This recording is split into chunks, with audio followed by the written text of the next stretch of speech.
Can I get you to introduce yourself, please? I'm Barry and I run City Theatre. How long have you been running City Theatre for? Be about 3 years this August. And what type of things do you cover in City Theatre? We do musicals, plays, and this December we are doing our first pantomime. And how has COVID affected you? Well, for 60 months it stopped us doing any productions, any live theatre. We still met on Zoom once a week. Not ideal, but we were able to read different scripts, so we kind of kept together, but it was difficult. Now, City Theatre isn't your only project. You've got other systems and other theatre groups going, haven't you? Yeah, I run a website called the Theatre Network. Basically, I sell scripts that I've written on that website. Also, I promote other people's shows throughout the UK. So, managed in the last 2 years to build a really strong network and contacts. So. How has COVID jeopardised that? Yeah, it did stop. From a revenue point of view, it stopped completely. But in the meantime, I've been building contacts, and really that was the main reason to start promoting other theatre companies and other theatre projects. So it's actually, I'd say, the negative into positive, basically, and it's going well. How have you been affected by COVID for funding? Well, we didn't apply for funding prior to COVID. Just because the advice I was getting is that you needed, to have 2 years accounts and what have you. So I did look into it, especially with my own business as well as City Theatre. But yeah, I mean, the doors are closed at the moment. It's near impossible, unfortunately. How do you think it's affected growth of theatres in general? In my opinion, I think it's going to take a few years to rebuild. However, the audience and the people are really itching to get back into theatre, and it's proved that last week when we did our first show since the start of COVID, and that was an adult pantomime, an adult show, adult musical, and we were sold out, half capacity, admittedly, but it was a sellout. So yeah, people are itching to get back. Now, we're sat at the moment in the performance area of the Block E, which is where you actually did your performance. How difficult was it to rehearse and put on in such a small space of time, and also doing it on Zoom before then? Yeah, so Zoom it helped us kind of build the foundations for the show, but it was limited to what we could do. We couldn't do it. You can't do singing on Zoom. It's impossible. You obviously can't do dancing, so it was just going over the characterization work, going over the script. We had a few cast changes as well, so that made it difficult. We had 5 weeks to put the show together, face-to-face rehearsals, so they casted really well. The Blackie have been very accommodating. They were superb. Highly recommend the theatre, and hopefully we can help them build a theatre side of this venture, and at the same time we're building City Theatre. We've got a base, as much as we want to do tours in the future, it's fantastic that we've got a base in the centre of Liverpool. So. How important are venues like the Blackie to community theatre groups like yourselves? Yeah, I think they'll come even more important in the next 18 months, 2 years. While theatre groups and new theatre companies will come along as well, so it's going to take time, but yeah, a place like the Blackie are very important going forward. And where do you see yourselves going in the near future? Are you looking to put on another performance on? Yeah, definitely. We had our first actually read through last night, and so our next production is a pantomime, a family pantomime this time, and it's called Destiny, and it's a sci-fi musical, sci-fi pantomime, Jack and the Beanstalk with a twist, basically. Now, a lot of pantomimes have been cancelled in recent months, and quite a lot for the Christmas season as well, for 2021. How difficult do you think it would be to actually put on a performance, particularly if you've got low capacity? Well, at the moment, it's with the intention of full capacity. Obviously, we'll abide to any restrictions that might be in place at that time, but we can only follow the government guidelines, and we can only, which is what we did last week. But you were saying that many pantomimes are being cancelled. I just see that as a great opportunity. Let's kind of capitalise that on ourselves. Hopefully, there won't be a massive amount of money invested into the show. That's probably maybe gives us an advantage almost compared to obviously the big, the Liverpool Empire and the professional companies that obviously have to outlay a huge investment. So we've got to really capitalise on that, I think. Well, if anybody wants to find out how to get involved with your theatre companies and your theatre networks, what are they, please? Yeah, my own website is thetheatrenetwork.com. The City Theatre website is the cityentertainmentgroup.co.uk. We've also got a City Theatre Instagram and Twitter account as well, City Theatre. Well, good luck, and we look forward to seeing the next performance. Thank you. Can I get you to introduce yourself, please, and please can you explain what your role is in the theatre company?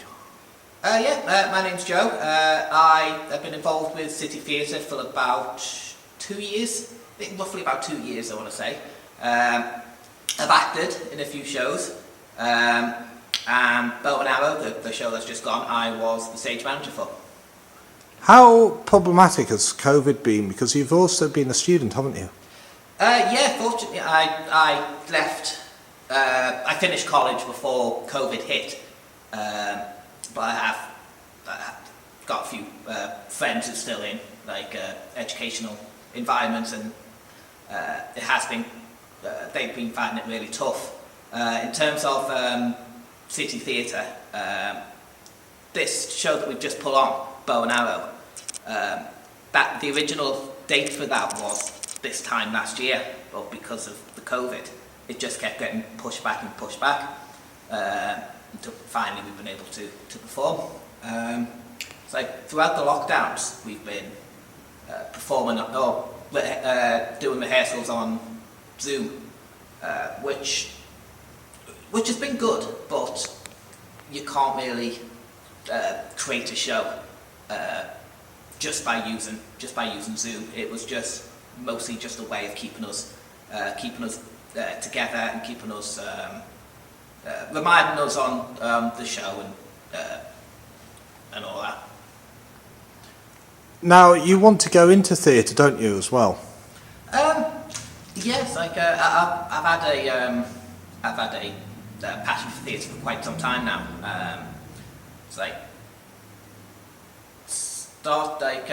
Performing arts I did in sixth form, which I think is going on about 10 years now, roughly, give or take. And then after that, I started doing acting classes up in Act Up North, and then eventually came on to City Theatre. So, what do you hope to do in theatre? Do you hope to actually make it a career? I think so, yeah. I do. Obviously, I do have a day job, which I am enjoying. But yeah, if the opportunity presents itself to do theatre or do something like that professionally. When it comes to what you want to do for the future, how has COVID affected it? I think it's definitely made things a lot more hard and a lot more challenging, especially with not just the theatre industry, but everything in general. It's like throughout the pandemic, I was on job seekers allowance, or universal credit as it is now, I think. Job hunting and trying to find a job was just so hard and so awful because it was because of the pandemic, because everything was shutting down. There just wasn't anything, and I think it's the same with theatre. It's because it's very I'll say hands-on, you're always in close proximity to each other. So COVID restrictions and the pandemic in general has just really hit us hard. What do you want to do in the future? What type of stage work do you want to go into? Because you said you did theatre management. I've got a passion for both, like being on stage and off. It's like I like to think I'm a good actor, and I think I did really well with the stage management for Bow and Arrow. It's like I know that theatre and the performing arts industry is quite a difficult industry to get into. So I think whatever happens, like I'm still I'll always be a part of City Theatre, and I'll always be doing something with them. Do you think the way forward is things like Netflix more than community-based theatre? I think so, yes. Like with Netflix, for example, and streaming sites, I think a lot more people are going towards them as opposed to TV, for example. So I think that's probably where the majority of the work is going to come from. Because that's where the majority of people are going, if that makes sense. Well, good luck, and if anybody wants to follow you or find out more about your career, have you got a Facebook page or somewhere? I don't have a Facebook anymore. I've just recently deactivated it, but I do have an Instagram which I use on occasion. Flash_Gordon_210. And do you have a Twitter? I don't use it. I have one, but I don't use it. So. Can I get you to introduce yourself, please? I'm Louis. I'm an actor for City Theatre. Now, you played Gob, is it? Gob, yeah, short for Goblin. It was only like a relatively small part, but I thought, you know what, I'm gonna try and make it as big as I possibly can, like no matter how short I showed up for. And I thought it went all right. It went very well down with the audience and the rest of the cast. So I thought I gave it the very best I could. And how long have you been in performing arts? Since I was about 5 years old. My mother, back when I can't even remember the name of it now because I was so young, but my mother got me into a small dance performing arts theatre group just near Dingle. It was. I was on stage at one point for them in a performance of Greece. I'm not sure why though, because I was only so young. I think I was just like an extra in the background. I performed at one point when I was 7 years old in, I can't actually remember the name of that either, but it's the big theatre in New Brighton. That was very, very, very long time ago. Just as like a little sailor boy extra on stage as this massive performance was going on. Couldn't give you too many details about that because my memory's a bit busted. From then on, I kind of just went into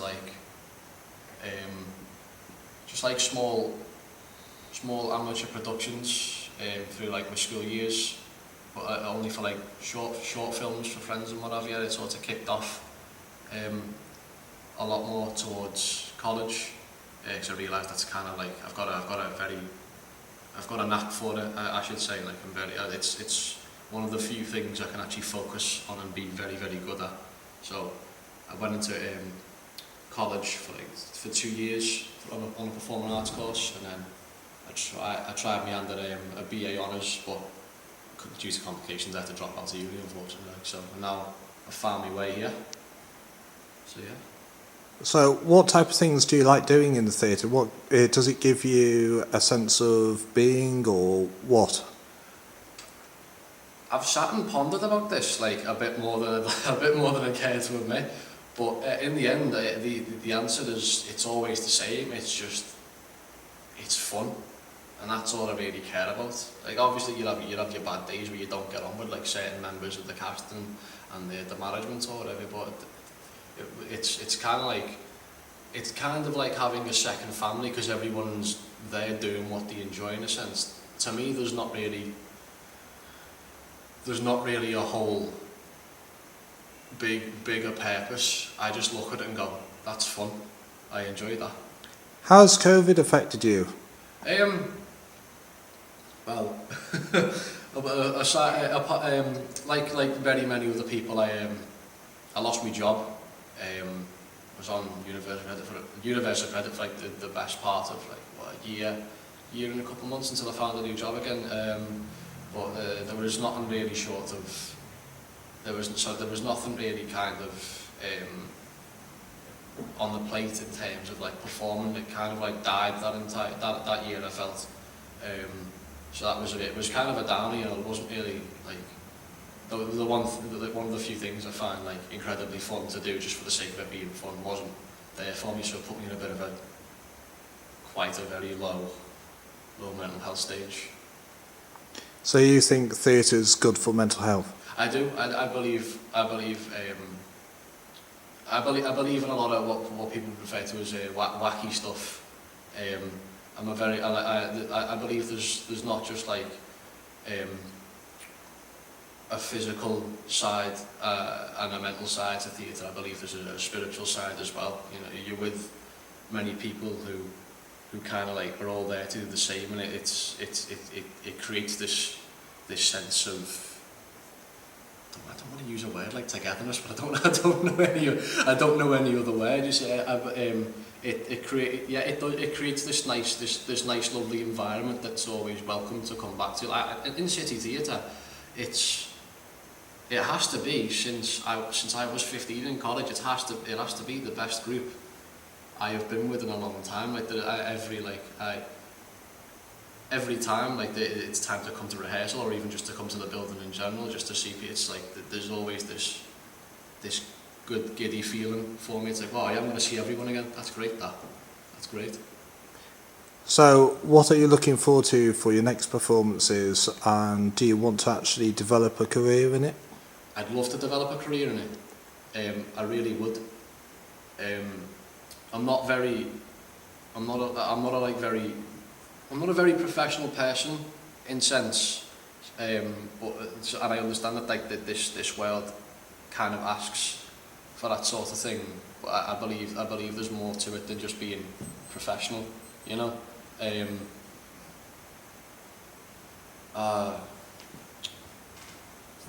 My mind's been a bit blank for this. I guess that's what I can really say. Like I kind of want to go into this world and show that it doesn't have to just be all like serious and whatever. I guess if that makes sense.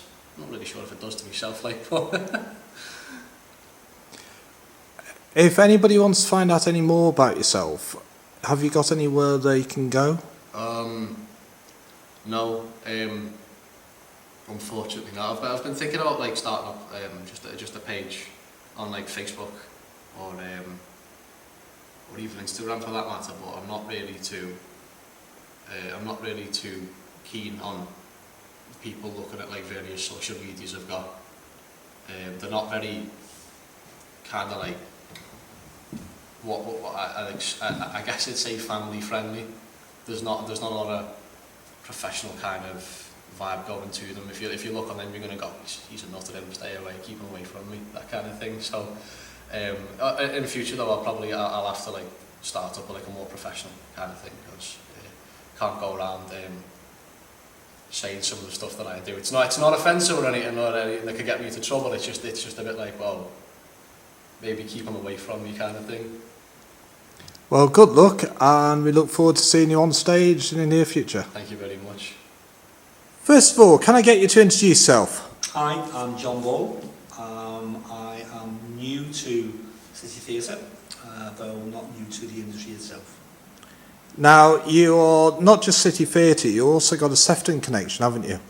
Yes, I'm trustee for other community theatre groups as well. One which was going to be the first city outside of a build to put on the Passion play, which is normally down in Trafalgar Square, which is performed to about 20,000 people every year. Unfortunately, that was put off twice now and what will be taking place now until 2022. Now, how has COVID affected your performances? It's stopped. The whole industry has stopped. I'm obviously quite an enthusiastic theatre goer as well as a performer. And obviously there's been no performances to go through, so the industry is absolutely on its knees with very little support from central or regional government. What about other funding? I am involved in a lot of funding bids, but unfortunately over the 18 months, 2 years of COVID and slightly before it, the funding bids have almost halved, both in number and value. Now, professional and amateur theatre are two different things in many eyes of the public. How different are they, or are they actually roughly the same when it comes to funding? I think it's easier for the bigger productions actually. Yes, you are talking big amounts of money, but you can quite often get a return on them. The smaller community and regional theatres, very difficult to get funding at the moment, even from the more reliable funders, then just not giving funding out. And how important is it to actually have theatres like this? Because we've just heard about one chap who says it's very, very good for his spirit and his well-being, and another one who wants to go in as a professional. How important do you think small theatres are for giving people the break to get into the industry and to develop their careers in the long term? Huge, absolutely huge, especially for a region like Liverpool, since its capital of culture in 2008, the introduction of LIPA. We have to have an outlet for the talent that is in this area. There was a growing collaboration, the second performance, etc. Liverpool culture were looking to have a more collaborative way of doing things, but that seems to have obviously stopped over the past 2 years. But mental health wise, it is absolutely imperative. We're seeing in some of the other ventures that I'm involved with, the mental health has really come downhill during COVID. What's been the biggest and hardest part of it for you? Probably the camaraderie. I know one of my colleagues was mentioning earlier that it's the feeling of wanting to go to rehearsals, wanting to go and see the friends, you know, the sort of the other family that you have, if you will, that you can let out your silly, as well as being professional, and then the actual performance themselves and the feedback from the audience, it's invaluable. Is there anything you'd actually like to see the government do to help support, and what do you think they could do to help support? For such a culturally diverse area as Liverpool, they need to put it back to the regions. The current portfolio of what the minister has is too big. We could almost do with an arts and entertainment minister rather than having sports and everything else tagged on with that. And having a more, how can I say, highlight where the funding is actually going to. How important it for tourism is theatre groups like this? Becoming bigger and bigger. Liverpool is now a disembarkment point for the cruise liners. We're becoming a tourism city. We were voted the #1 place to go to for the weekend race, etc., or the nights out. That includes the theatres. Without the local theatres, you haven't got the pool of talent, which then goes up to the bigger theatres. So it's huge. And if anybody wants to find out any more about your different theatre groups that you're involved with and yourself, where can they go? I'm on most platforms. Just type in John Ball and I'll come up within the first 5 or 6 on there. You can't not recognise his face. Well, thank you and good luck.